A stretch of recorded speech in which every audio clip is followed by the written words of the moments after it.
Hello friend, नए blog में आपका फिर से स्वागत है। कैसे हैं आप लोग? अच्छे हैं। आज हम बात करेंगे अपने आप पे। और हम आए हैं गांव से, अपने घर से कुछ दूरी पे, गांव से बाहर। ये हनुमान जी का मंदिर है। यहाँ पे वीडियो शूट करने, ब्लॉग बनाने। यहाँ आने का कारण ये है कि घर पे हम ब्लॉग नहीं बना पा रहे हैं, क्योंकि अभी हम नए नए क्रिएटर हैं और हमें कुछ समझ में नहीं आ रहा है। हमें लज्जा भी आ रही है, हम क्या बोले किसी के सामने। सब लोग अगर कैसे कैमरा उठा लेते हैं मोबाइल से, तो सब लोग जो भी है इधर से उधर देखने लगते हैं, तो हमको शर्म आने लगती है, लज्जा आने लगती है। तो हमें समझ में नहीं आता है कि हम क्या बोले क्या नहीं बोले, खुद हम शर्मा जाते हैं। तो इसीलिए हम गांव से कुछ दूर पे आए हुए हैं। ये हनुमान जी का मंदिर है। और ये आधा, पिछली वीडियो में भी हमने बताया था, ये आधा अधूरा अभी बने हुए हैं। तो हम आज बात करेंगे अपने यहाँ पे हमारे ज़िंदगी के बारे में। हमने अपने ज़िंदगी में बहुत संघर्ष किया है और अभी भी संघर्ष जारी है, क्योंकि हमारे मम्मी पापा भी गरीब परिवार से बिलोंग करते हैं और हम भी उसी परिवार के एक हिस्सा हैं। तो हमारे मम्मी तो 2014 में स्वर्गवास कर गई और हमारे पापा जी बहुत दारू पीते हैं और दारू पीने के चक्कर में जितना ज़मीन था खेती करने वाले सभी को बेचकर और घर को भी बेचकर पता नहीं कहाँ निकल गए हैं।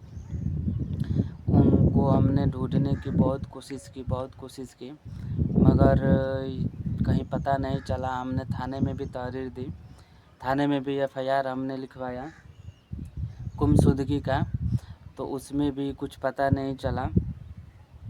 बस आश्वासन मिला है कि हाँ तो पता चल जाएगा। थाने पे हमने कई बार चक्कर लगाया, क्या हुआ पता चला नहीं चला। तो कह रहे हैं कि हम लोग प्रयास कर रहे हैं, हम लोग कोशिश कर रहे हैं। जानते हैं कि थाने पे भाई ऐसा ही सुनने को मिलेगा, कुछ बोल नहीं सकते, कुछ कह नहीं सकते हैं। और हमने भी ढूंढने का बहुत प्रयास किया, मगर कुछ पता नहीं चला। और पता भी चलता तो बहुत सारे पैसे लेकर गए हैं बेचकर, क्योंकि 2-2.5 बीघा ज़मीन बेच कर गए हैं। तो कम से कम उनके पास 30-35 लाख तो होंगे ही होंगे। उसमें से हमको 1 रुपया भी नहीं मिला और नहीं दिए हैं। पता नहीं उनके दिमाग में क्या चला क्या नहीं चला। कुछ भाई बेचने का कारण भी था कि शराब पी रहे थे। कुछ गांव के लोग भी उनका फ़ायदा उठाए हैं शराब पिलाकर, और यही उनके साथ हुआ है। तो हमने भी, जब हमको पता चला कि ऐसा काम होने वाला है, तो हमने भी उनके ऊपर बहुत पाबंदियां लगाई, दारू छुड़वाने की, घर पर रहने की।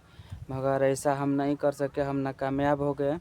और नाकामयाब होने की वजह से भाई उन जिसको भी दारू पिलाते थे, पीते थे, वो लोग भी आकर उनके फेवर में खड़े हो जाते थे। भाई अपने बाप को क्यों बोल रहे हो, क्यों टोक रहे हो। तो ऐसा भी होता है भाई कि गांव के कुछ लोग ऐसे भी होते हैं जो नुकसान पहुंचाने के लिए अपना फ़ायदा उसमें ढूंढते हैं। तो यही उनके साथ भी हुआ। उनके साथ मिलकर हमको इधर उधर, मतलब कि बाहर कमाने के लिए भेज दिया गया। और उसके बाद से उनके साथ वैसा काम कर दिए सब लोग। और ज़मीन कोई दूसरा नहीं लिया है, सब गांव के ही लोग लिए हैं। और उसमें गांव के ही लोग फ़ायदा उठाए हैं। लोगों के घर जाकर हमने पूछा कि ऐसा क्यों किया उनके साथ।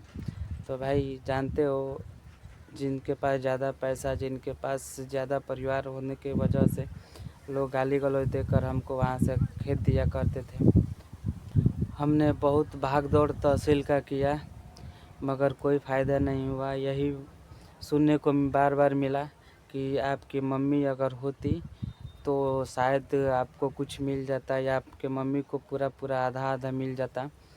तो मम्मी ना रहने की वजह से भाई आज हम बेघर हैं।